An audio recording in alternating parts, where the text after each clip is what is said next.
Shalom, mis queridos, mis amados hermanos, les saludo con la bendita paz de nuestro Señor Jesús. Estamos de nuevo iniciando el día con el culto matutino de hoy.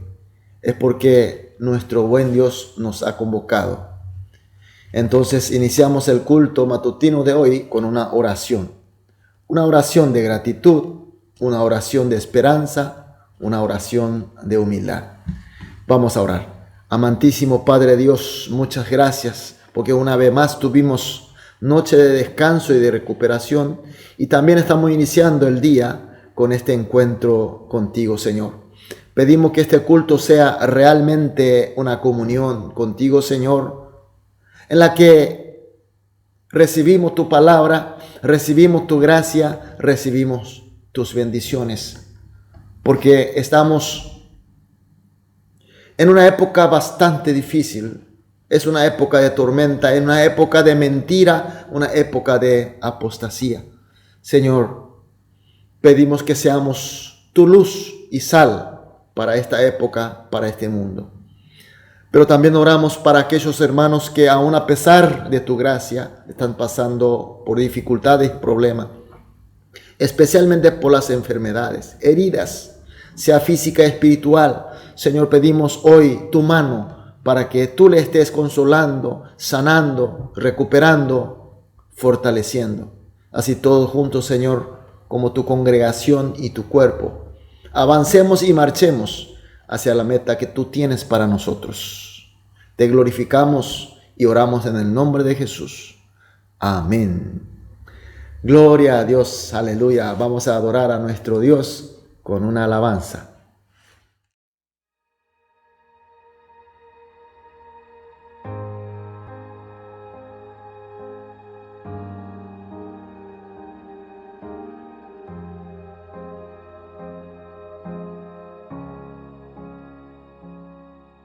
No puedo entender tanto amor sin merecerlo.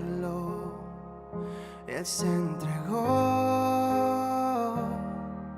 su gracia y perdón me regaló en una cruz, por mí murió.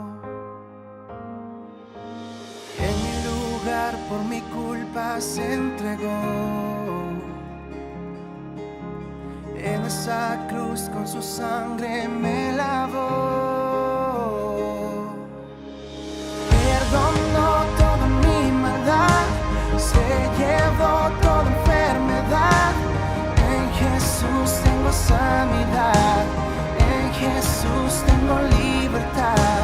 Mis cadenas Él rompió, por su nombre libre soy, solo en Él está la salvación. En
Amén, aleluya, gloria a Dios. Vamos a leer la palabra de Dios. Hoy vamos a leer libro de Juan, capítulo 11, desde el versículo 45 hasta el versículo 53. Juan capítulo 11, 45 al 53. Leemos juntos. Entonces muchos de los judíos que habían venido para acompañar a María y vieron lo que hizo Jesús y creyeron en él. Pero algunos de ellos fueron a los fariseos y les dijeron lo que Jesús había hecho. Entonces los principales sacerdotes y los fariseos reunieron el concilio y dijeron: ¿qué haremos? Porque estos hombres hacen muchas señales. Si le dejamos así, todos creerán en él y vendrán los romanos y destruirán nuestro lugar santo y nuestra nación. Entonces Caifás, uno de ellos, sumo sacerdote aquel año, le dijo: vosotros no sabéis nada, ni pensáis que nos conviene que un hombre muera por el pueblo y no que toda la nación perezca. Esto no lo dijo por sí mismo, sino que, como era el sumo sacerdote de aquel año, profetizó que Jesús había de morir por la nación. Y no solamente por la nación, sino también para congregar en uno a los hijos de Dios que estaban dispersos. Así que desde aquel día acordaron matarle. Amén. Vimos que Jesús ha resucitado a Lázaro, que ya había muerto hace 4 días y tenía mal olor, era hediondo. Pasó realmente como Jesús había profetizado. Él demostró que es Cristo, Hijo de Dios, y además glorificó a Dios, Dios Padre, por supuesto, quien lo envió. Y al ver este milagroso poder de Jesús, muchas gentes tuvieron fe en él como Cristo. Al ver este poder maravilloso, increíble, se limpiaron todas las dudas, toda incredulidad que tenía en su interior. Y ahora estaba seguro que Jesús era Cristo. Sin embargo, hubo también gentes que contrariamente se enojaron más, se endurecieron más en su incredulidad. Vemos en el versículo 46 donde dice: pero algunos de ellos fueron a los fariseos y le dijeron lo que Jesús había hecho. Hubo gente que fueron corriendo a los fariseos, pero no era para que ellos crean y acepten a Jesús como Cristo. Fueron a ellos a fin de acelerar más, endurecer más la persecución, inclusive matar a Jesús. En el versículo 47, la parte de adelante dice: entonces los principales sacerdotes y los fariseos reunieron el concilio. En aquella época los judíos estaban bajo dominio de Roma, pero tenía cierta autonomía. Y por eso manejaba la nación judía a través de un concilio llamado Sanedrín. Fue la máxima autoridad de los judíos de aquella época. Y este importante concilio es convocado urgentemente como si fuera que haya una crisis nacional. Ahora la pregunta: ¿realmente este milagro de Jesús, que la gente reconozca como Cristo, es un peligro nacional? Cuando se trata de algo malo, cuando se trata de ir en contra de Cristo, siempre la gente mala reacciona de esta manera. Y vemos en el versículo 47, la parte final, y el versículo 48, ¿qué haremos? Porque este hombre hace muchas señales. Si le dejamos así, todos creerán en él y vendrán los romanos y destruirán nuestro lugar santo y nuestra nación. La urgencia para convocar este concilio era el peligro de perder sus intereses. Ellos temían que de repente Jesús sea considerado como Cristo y la gente le siga y eso le cause ira a Roma y que tal vez por eso venga con sus ejércitos a destruir todo lo que tienen. Es decir, ellos amaban y adoraban las cosas de terrenales, como sus posesiones, sus dominios, sus títulos, sus riquezas. Entonces, Caifás, el sumo sacerdote de aquel año, dice en el concilio de esta manera, versículo 49 hasta el 50. Vosotros no sabéis nada, ni pensáis que nos conviene que un hombre muera por el pueblo y no que toda la nación perezca. Aparentemente es una palabra tan lógica, justa y muy sabia. Que uno muera por todo el pueblo es mejor que todo el pueblo muera. Pero era de una maligna intención de fondo, porque ellos querían seguir protegiendo y aumentando solamente sus intereses. Eliminar a Jesús, de esta manera seguir con sus intereses y poderes terrenales. Nos damos cuenta que de repente esta gente ya no está cuestionando de los poderes de Jesucristo. Está reconociendo el poder de Jesucristo. Tal vez hasta estaba reconociendo que Jesús era Cristo. Sin embargo, sus posesiones, sus intereses terrenales eran más que Cristo. Aunque fuera Cristo, si apeligraba sus intereses, entonces tenía que ser eliminado. Ese era su pensamiento, esa era la creencia. Su egoísmo, su arrogancia, su concupiscencia estaba primero de cualquier otra cosa.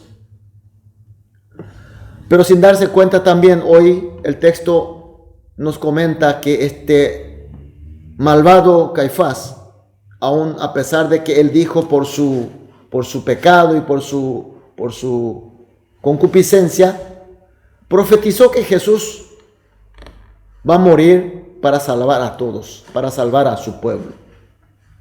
Mis queridos hermanos, el texto de hoy, hay muchas enseñanzas, pero me gustaría enfocar en un punto. Cuando nosotros experimentamos la palabra y el poder de Jesús, ¿cómo reaccionamos? Uno reacciona creyendo más y recibiendo a Jesús como Cristo, y otro, aun a pesar del poder de Cristo que está experimentando, se endurecen más sus corazones y se alejan más de Jesús. Y su concupiscencia hace que quiera eliminar a Jesús. Nosotros, mis queridos hermanos, experimentamos en todo tiempo el poder de Jesús y de su palabra, por supuesto. Y este poder de Jesús nos resulta como gracia que hace creer más a Jesús y obedecer más, vivir más de acuerdo a su voluntad. O por la posible ganancia o la pérdida de los intereses terrenales, empujamos a Jesucristo. Mis queridos hermanos, necesitamos orar por la gracia de Dios. Es importante experimentar la palabra y experimentar el poder de Jesús. Pero si no tenemos la gracia de Dios, de repente, como estos fariseos, estos malignos que conspiran para matar a Jesús, podemos también caer en ese mismo error. Por eso esta mañana vamos a orar juntos de esta manera. Como siempre hacemos 3 oraciones en forma conjuntas. En primer lugar vamos a orar así. Agradecemos por la palabra y el poder de Jesús de siempre. Sí, es bueno experimentar. En segundo plano vamos a pedir que podamos creer y obedecer más y mejor a Jesús. Que ese poder de Él sea para mejorar más nuestra calidad de fe. Y por último, que no nos alejemos de Jesús por los intereses del terrenales. Vamos a orar juntos, así 3 oraciones. Después de individualmente, sí, vamos a salir a dedicar la actividad del día. Oremos. Amado Dios, muchas gracias por tu palabra y por tu luz. Hoy, Señor, aprendemos cosas tan importantes de experimentar tu poder, y que ese tu poder tiene que ser para nosotros la gracia para seguir más cerca, para creerte más a ti. Por eso, Señor, en primer lugar, decimos muchas gracias por tu palabra y el poder que tú nos das siempre. Pero en segundo plano pedimos, Señor, que esa experiencia contigo, el poder que experimentamos, sea para creerte mejor, para estar más cerca contigo. Y finalmente también pedimos fuerza para no alejarnos de vos, porque de repente, por nuestros intereses terrenales, seamos caídos en tentaciones. Dejamos totalmente en tus manos y oramos en el nombre de Jesús. Amén.